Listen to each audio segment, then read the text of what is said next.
Assalamualaikum warahmatullahi wabarakatuh. Perkenalkan, nama saya Alvina Putri Anggraini dengan nomor NPM 3120067 dari kelas 1B, program studi D3 Analis Kesehatan, salah satu mahasiswi dari Institut Kesehatan Raja Wali. Kali ini izinkan saya untuk menjelaskan sedikit hal mengenai hakikat manusia dan hal-hal yang membedakannya dengan makhluk ciptaan Allah lainnya. Hakikat manusia. Apa itu manusia?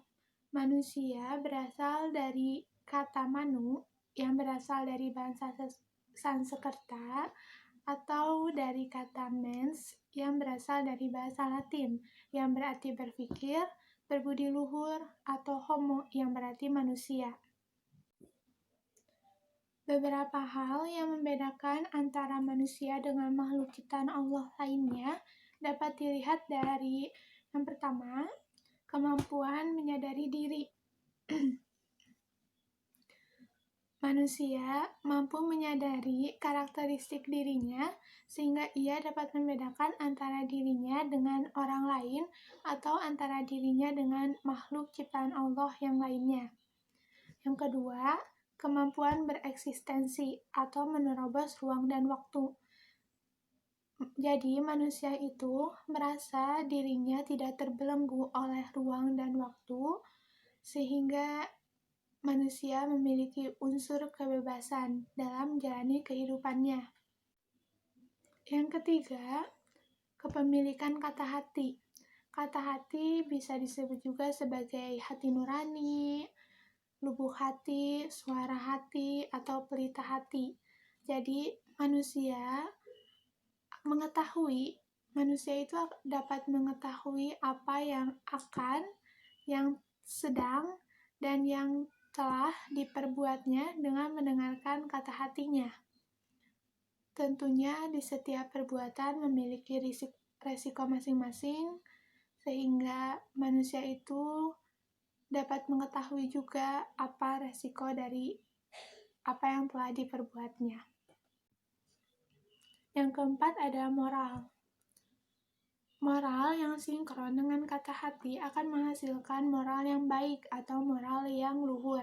Sedangkan ketika moral tidak sinkron dengan kata hati, maka akan menghasilkan moral yang buruk atau moral yang rendah.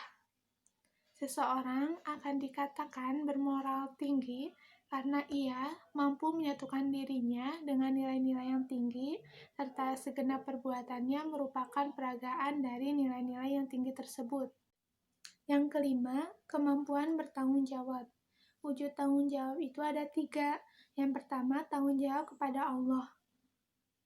Tanggung jawab tersebut dapat berupa melaksanakan ibadah sesuai dengan ajaran dan tepat waktu, kemudian melakukan hal-hal baik yang disukai oleh Allah, seperti berzikir, sedekah, dan masih banyak hal-hal baik yang disukai oleh Allah. Yang kedua, tanggung jawab kepada diri sendiri. Contohnya seperti membahagiakan diri sendiri dengan menghargai diri sendiri, kemudian tidak semena-mena kepada diri sendiri. Yang ketiga, ada tanggung jawab kepada masyarakat, seperti saling menghargai antar individu dalam masyarakat, gotong royong, saling menolong, serta bermusyawarah dalam mengambil segala keputusan. Yang keenam, ada rasa kebebasan. Rasa kebebasan ini bukan bermakna bahwa segala sesuatunya itu bebas dilakukan tanpa melihat aspek-aspek sekitarnya, aspek-aspek yang mempengaruhinya. Tetapi makna kebebasan di sini berarti rasa bebas yang tidak terikat oleh sesuatu, tetapi sesuai dengan tuntutan kodrat manusia. Jadi, makna bebas di sini itu berarti bebas melakukan segala sesuatu hal, tetapi harus sesuai dengan tuntutan kodrat manusia. Harus melihat apakah yang diperbuat itu sesuai dengan norma-norma yang berlaku di Indonesia, atau melihat juga dampak dari apa yang diperbuat oleh manusia itu ke depannya. Apakah dampak itu bersifat positif atau malah berdampak negatif, sehingga sesuatu yang dapat berdampak negatif harus dihindari. Kemudian yang ketujuh, ada kewajiban dan hak. Tidak ada hak tanpa adanya kewajiban, serta kewajiban ada karena adanya hak yang harus dipenuhi.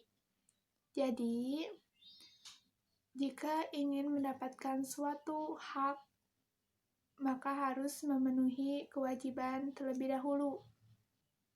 Dan seseorang tidak akan mendapatkan haknya ketika ia tidak menjalankan kewajibannya. Itulah beberapa hal yang membedakan antara manusia dengan makhluk ciptaan Allah lainnya. Terima kasih atas segala perhatiannya. Mohon maaf jika terdapat kata-kata yang kurang berkenan atau kata-kata yang kurang dimengerti. Wabillahi taufiq wal hidayah. Wassalamualaikum warahmatullahi wabarakatuh.